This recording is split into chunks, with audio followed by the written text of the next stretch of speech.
क्या बे सुरेश, अभी पूरे बाजार में हल्ला है कि तू अब चिकन तड़का बेचेगा। अबे अपनी शक्ल देखी है, झोपड़ी बचाने के पैसे नहीं हैं और चला है बड़ा होटल खोलने।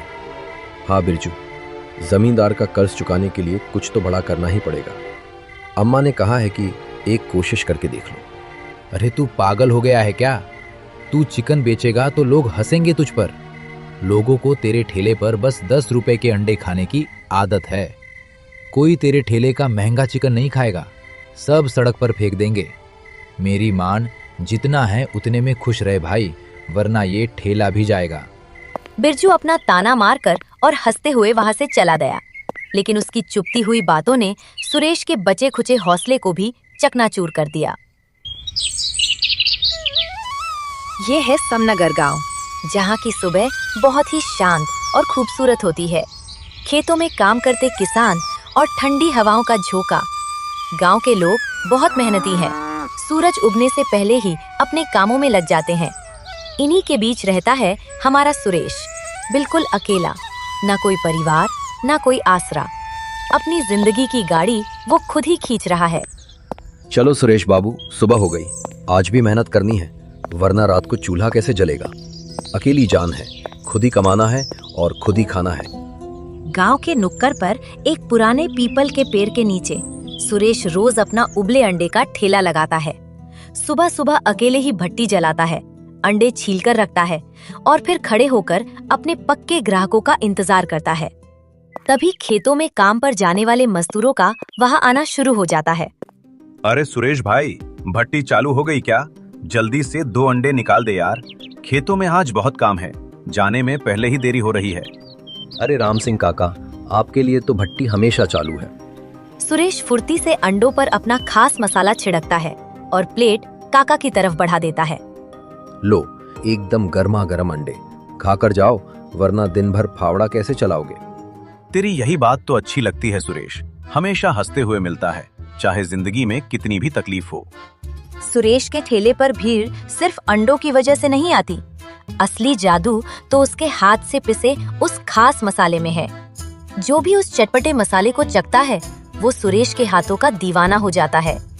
भाई सुरेश, कसम से मजा आ गया। तेरे इस मसाले में ऐसा क्या मिलाता है यार? शहर के बड़े बड़े होटलों में भी ऐसा स्वाद नहीं मिलता। अरे भैया, इसमें कोई जादू वादू नहीं है, बस घर के सादे मसाले हैं जो मैं खुद कूट कर बनाता हूँ। ये तो आप लोगों का प्यार है जो इस गरीब के खाने में स्वाद बढ़ा देता है। लीजिए, आपका दूसरा अंडा तैयार है। तू कुछ भी बोल, पर तेरे ठेले के बिना हमारे दिन की शुरुआत नहीं होती। तेरे मसाले की खुशबू दूर से ही खींच लाती है। ग्राहक के चेहरे पर जो खुशी थी, सुरेश के लिए वही उसकी सबसे बड़ी कमाई थी।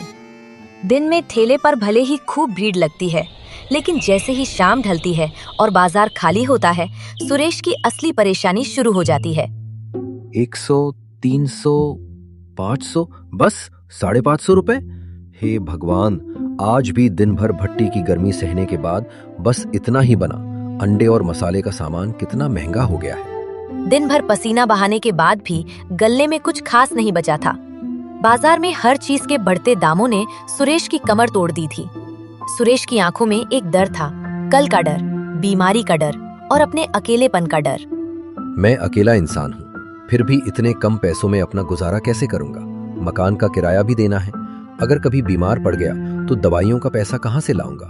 ये कमाई तो बस पेट भरने लायक ही है।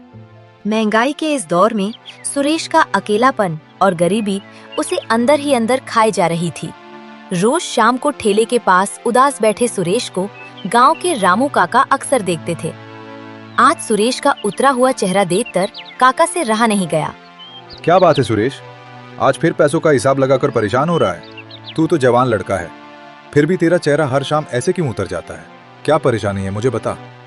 क्या बताऊं काका, आप तो सब जानते ही हैं, रोज का बस 500-600 रुपया ही बचता है। महंगाई इतनी बढ़ गई है कि इतने में अकेले इंसान का भी गुजारा नहीं होता। कोई बचत नहीं है, समझ नहीं आता आगे जिंदगी कैसे कटेगी। तेरी चिंता एकदम जायज है मेरे बच्चे, पर सिर्फ ये उबले अंडे बेचकर तेरा गुजारा नहीं होगा। ये ठेला तो बस दिन काटने भर का है। तुझे अपनी कमाई बढ़ाने के लिए कुछ और सोचना पड़ेगा। ऐसे हार मानकर और उदास बैठने से काम नहीं चलेगा, कुछ बड़ा सोच। शाम गहराने लगी थी और बाजार में भीड़ कम हो गई थी।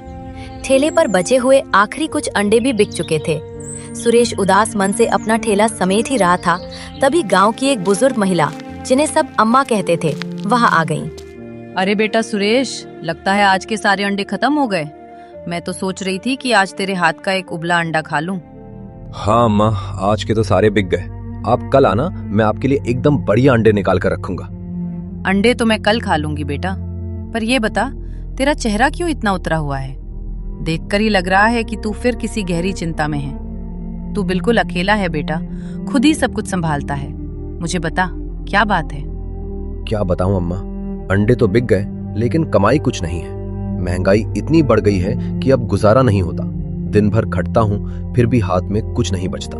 अकेला हूँ, काल को कुछ हो गया तो मुझे कौन पूछेगा? बस यही सोच सोच कर डर लगता है। सुरेश की परेशानी सुनकर अम्मा को बहुत बुरा लगा। उन्होंने सुरेश को हमेशा अपने बेटे जैसा माना था। अम्मा ने कुछ पल सोचा और फिर एक बहुत ही काम की बात कही। देख बेटा, सिर्फ अंडे बेचने में अब वो मुनाफा नहीं रहा। तेरी उम्र अभी मेहनत करने की है, और सबसे बड़ी बात, तेरे हाथ में जादू है। लोग तेरे मसाले के दीवाने हैं। मेरी मान तो तू कुछ नया शुरू कर। अम्मा की इस बात से सुरेश थोड़ा झिझक गया। वो इतने सालों से बस अंडे ही बेच रहा था। सुरेश हैरानी से अम्मा की तरफ देखकर, नया काम? पर मैं गरीब आदमी और क्या बेच सकता हूँ अम्मा? तू रात के वक्त चिकन तड़का और रोटी क्यों नहीं बेचता? गांव के मजदूर और किसान जब शाम को लौटते हैं तो उन्हें भरपेट खाना चाहिए होता है। तेरा मसाला इतना बढ़िया है, अगर तूने चिकन तड़का बनाया तो देखना हाथों हाथ बिकेगा। तेरी कमाई भी दोगुनी हो जाएगी। नया काम शुरू करने का नाम सुनते ही उसके मन में डर और उलझन बैठ गई। चिकन तड़का? अम्मा, ये तो बहुत बड़ा काम है। मैंने जिंदगी में कभी इतने लोगों के लिए चिकन नहीं बनाया। अगर मसाले कम ज्यादा हो गए या खाना खराब हो गया तो मेरा तो नाम ही खराब हो जाएगा बाजार में। अरे डरता क्यों है? कोई भी काम पहली बार में ही एकदम सही नहीं होता। बात सिर्फ डर की नहीं है अम्मा, बात पैसों की भी है। चिकन और राशन लाने के लिए पैसे भी तो चाहिए। मैं अपनी सारी जमा पूंजी इसमें लगा दूं और अगर धंधा नहीं चला तो मैं तो पूरी तरह सड़क पर आ जाऊंगा। मेरा तो इस दुनिया में और कोई है भी नहीं जो मुझे सहारा दे। सुरेश और अम्मा बात कर ही रहे थे कि माहौल अचानक बदल गया। गांव का क्रूर जमींदार अपने एक आदमी के साथ ठेले के पास आ धमका। जमींदार को देखते ही सुरेश का दिल जोर से धड़कने लगा। ओए सुरेश, बाहर निकल ठेले के पीछे से। बहुत दिन हो गए तेरी ये टाल मटोल सुनते हुए। पिछले 4 महीने से तूने मेरे कर्ज का ब्याज तक नहीं चुकाया है। क्या सोच रखा है तूने? मेरा पैसा क्या पेड़ पर उगता है? जमींदार की कड़कती आवाज सुनकर सुरेश के पसीने छूट गए। वो डर के मारे कांपता हुआ ठेले के पीछे से बाहर आया और जमींदार के सामने हाथ जोड़कर खड़ा हो गया। मालिक, बस कुछ दिन की मोहलत और दे दीजिए। मेरी कमाई बहुत कम है, पेट काटना पड़ रहा है। मैं पाई पाई जोड़ रहा हूँ, जल्दी ही आपका सारा पैसा चुका दूंगा। मुझ अकेले गरीब पर रहम कीजिए। कोई मोहलत नहीं मिलेगी। सुन ले कान खोलकर, अगर अगले हफ्ते तक मेरे पैसे नहीं मिले तो मैं तेरा ये ठेला और वो छोटी सी झोपड़ी दोनों नीलाम कर दूंगा। फिर सड़क पर भीख मांगना। इतना कहकर जमींदार अपने आदमी के साथ पैर पटकता हुआ वहां से चला गया। पीछे रह गया तो सिर्फ सुरेश, जो अपनी नीलाम होती जिंदगी के डर से सुन पड़ चुका था। भारी कदमों और उदास मन से सुरेश अपना ठेला धकेलते हुए अपनी छोटी सी झोपड़ी तक पहुंचा। हे भगवान, अब क्या होगा मेरा? वो अभी बैठा ही था कि तभी दरवाजे पर खटखट की आवाज हुई। सुरेश ने उठकर दरवाजा खोला तो सामने उसका पुराना साथी बिरजू खड़ा था। बिरजू ने बाजार में जमींदार और अम्मा वाली सारी बातें सुन ली थीं। क्या बे सुरेश, अभी पूरे बाजार में हल्ला है कि तू अब चिकन तड़का बेचेगा। अबे अपनी शक्ल देखी है, झोपड़ी बचाने के पैसे नहीं हैं और चला है बड़ा होटल खोलने।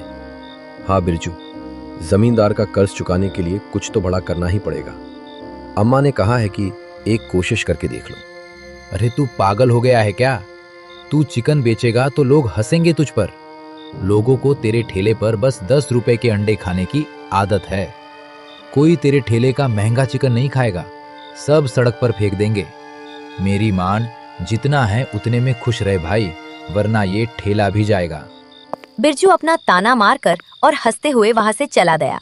लेकिन उसकी चुपती हुई बातों ने सुरेश के बचे खुचे हौसले को भी चकनाचूर कर दिया। अगर मैं डरकर यूं ही हाथ पर हाथ धरे बैठा रहा तो एक दिन ये झोपड़ी और ठेला दोनों छिन जाएंगे। सड़क पर भीख मांगने से तो अच्छा है कि एक आखिरी कोशिश कर ली जाए। अम्मा बिल्कुल सही कहती हैं, मुझे ये जोखिम उठाना ही पड़ेगा। अब कुछ बड़ा करना ही पड़ेगा, चाहे जो हो जाए। मैं हार नहीं मानूंगा। दिए की उस छोटी सी लौ ने जैसे सुरेश के अंदर की बुझती हुई आग को फिर से जगा दिया। अगले दिन सुरेश अपनी बची खुची सारी जमा पूंजी लेकर बाजार की ओर निकल पड़ा। वो चिकन वाले के पास गया और सबसे ताजा और बढ़िया चिकन खरीद लिया। इसके बाद सुरेश ने मसालों की दुकान से कुछ खास मसाले भी खरीदे ताकि उसकी डिश में अलग ही स्वाद आ सके। शाम तक घर लौटकर सुरेश ने अपना काम शुरू कर दिया। अरे बाप रे, इस बड़े पतीले को अकेले संभालना तो बहुत मुश्किल काम है। उबले अंडे बनाना और चिकन तड़का पकाने में तो जमीन आसमान का फर्क है। पर मुझे हिम्मत नहीं हारनी है।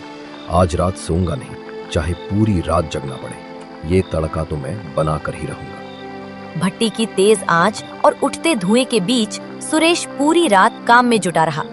थकान और नींद के बावजूद उसकी आंखों में सिर्फ एक ही सपना था, कुछ बड़ा करने का। अगली सुबह सुरेश भारी मन से अपना ठेला लेकर चौराहे पर पहुंचा।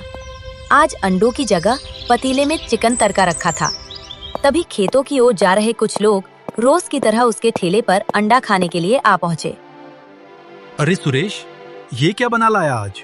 सुबह सुबह कौन चिकन खाता है भाई? हमें तो अपने वही 10 रुपए वाले उबले अंडे दे। भैया आज अंडे नहीं है, एक बार ये चिकन चक्कर तो देखिए, बहुत मेहनत से बनाया है। नहीं नहीं, रहने दे। एक तो सुबह का वक्त, ऊपर से इसमें से जले हुए की महक आ रही है। तूने तो अपना अच्छा भला काम भी बिगाड़ लिया भाई। ग्राहक इतना कहकर सिर हिलाता हुआ वहां से चला गया। बाकी लोग भी बिना कुछ लिए आगे बढ़ गए। सुरेश चुपचाप अपने ठेले के पास खड़ा रह गया। दोपहर ढल गई, लेकिन पतीले से एक प्लेट भी नहीं बिकी। लोग आते, लेकिन अंडे की जगह चिकन करी का नाम सुनते ही बिना रुके आगे बढ़ जाते। सुरेश की सारी मेहनत और बची खुची पूंजी सब मिट्टी में मिल चुकी थी। वो हताश होकर ठेले के पास जमीन पर घुटनों के बल बैठ गया। मैं सच में बहुत बड़ा बेवकूफ हूँ। बिरजू बिल्कुल सही कह रहा था। मेरी औकात सिर्फ 10 रुपए के अंडे बेचने की थी। मैंने बड़ा सपना देखकर अपना सब कुछ बर्बाद कर लिया। पूरा खाना खराब हो गया। अब तो जमींदार मुझे जिंदा नहीं छोड़ेगा। दोपहर की कड़क धूप में सुरेश अपने ठेले के पास हताश बैठा था। वो अकेला इंसान अपनी किस्मत पर रो रहा था। तभी अम्मा वहां से गुजरी और सुरेश को इस तरह टूटा हुआ देखकर रुक गईं। क्या हुआ बेटा, ऐसे क्यों रो रहा है? एक छोटी सी रुकावट से हिम्मत हार गया? तू तो बहुत मेहनती है सुरेश। मैं बर्बाद हो गया अम्मा, सब कुछ खत्म हो गया। रात को नींद की झपकी लग गई, खाना थोड़ा जल गया और घबराहट में नमक भी ज्यादा हो गया। कोई सुबह सुबह मेरा ये खराब खाना नहीं खा रहा। मेरी जिंदगी की सारी पूंजी डूब गई। अरे पगले, जो काम पहली बार करो उसमें गलती तो होती ही है। गलती से ही इंसान सीखता है। तू हार मत मान बेटा, भरोसा रख, कोई ना कोई रास्ता जरूर निकलेगा। अम्मा की बातों ने सुरेश के अंदर जैसे एक नई जान फूंक दी। अम्मा के जाने के बाद उसने अपने आंसू पोंछे और ठंडे दिमाग से सोचना शुरू किया। थोड़ी ही देर में उसे समझ आ गया था कि उससे कहाँ गलती हुई है। अम्मा सही कह रही हैं। मेरी मेहनत ऐसे बेकार नहीं जा सकती। सुबह के वक्त लोग काम पर भाग रहे होते हैं, उन्हें सिर्फ हल्का नाश्ता चाहिए होता है। चिकन तड़का खाने का सही वक्त तो दोपहर या शाम का है, जब मजदूर काम से लौटते हैं और उन्हें भरपेट खाना चाहिए होता है। सुरेश को अपनी मंजिल का रास्ता मिल गया था। अब बस उस जले हुए खाने को ठीक करना बाकी था। मैं इस थोड़े जले हुए स्वाद और ज्यादा नमक को अपने इस जादुई मसाले से बिल्कुल ठीक करूंगा। आज शाम को मैं ये ठेला फिर से लगाऊंगा। शाम ढलते ही जब मजदूर काम से लौटने लगे, सुरेश ने अपना ठेला फिर से लगा लिया। इस बार उसने अपने खास मसालों से चिकन का स्वाद और खुशबू दोनों बिल्कुल सुधार दिए थे। अब महक तो लाजवाब आ रही थी, लेकिन सुबह की बात अभी भी लोगों के मन में बैठी हुई थी।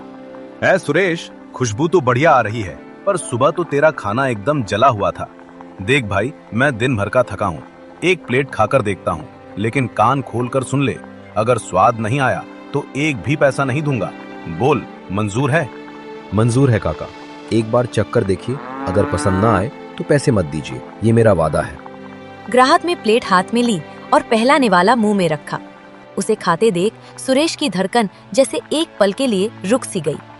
अरे वाह सुरेश, तूने तो सच में कमाल कर दिया। क्या मसाला डाला है भाई, कसम से मजा आ गया। चल फटाफट एक प्लेट और लगा दे। बस फिर क्या था, ये सुनते ही बाकी मजदूर भी ठेले पर टूट पड़े।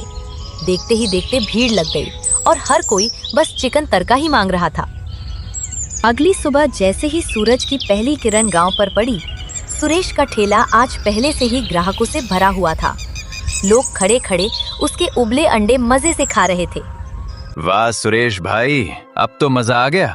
सुबह तेरा अंडा और शाम को तेरा स्पेशल चिकन तड़का। हमारी तो जिंदगी एकदम सेट हो गई। दिन बीतते गए और फिर जैसे ही शाम होती, ठेले पर फिर वही भीड़ लग जाती। गर्मा गर्म चिकन तड़का की खुशबू दूर तक फैल जाती।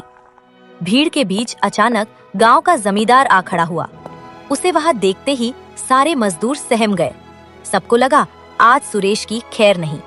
सुना है पूरे गांव में आजकल सिर्फ तेरे चिकन तड़के के चर्चे हो रहे हैं सुरेश। ला, एक प्लेट लगा, मैं भी तो देखूं ऐसा क्या जादू है तेरे मसालों में।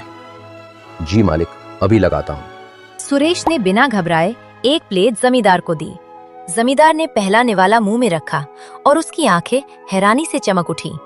वाह सुरेश, ऐसा लाजवाब स्वाद तो मैंने शहर के बड़े बड़े होटलों में भी नहीं चखा। तूने तो सच में कमाल कर दिया। जमींदार के मुंह से ये तारीफ सुनकर सुरेश का चेहरा खुशी से खिल उठा। उस दिन के बाद सुरेश ने कभी पीछे मुड़कर नहीं देखा। उसकी हर सुबह उबले अंडों की कमाई से शुरू होती और शाम चिकन तड़के की शानदार महक के साथ ढलती। अपनी मेहनत और सही समझ से उसने ना सिर्फ अपनी किस्मत बदली थी, बल्कि पूरे गांव का दिल भी जीत लिया था। और इस तरह सुरेश खुशी खुशी अपना ठेला और अपनी नई जिंदगी चलाने लगा। दोस्तों, अगर आपको सुरेश की ये प्रेरणा देने वाली कहानी अच्छी लगी हो तो वीडियो को लाइक और शेयर जरूर करें। ऐसी ही और भी मजेदार कहानियों के लिए अभी सब्सक्राइब करें PKL टून्स को। वीडियो देखने के लिए आपका बहुत बहुत धन्यवाद।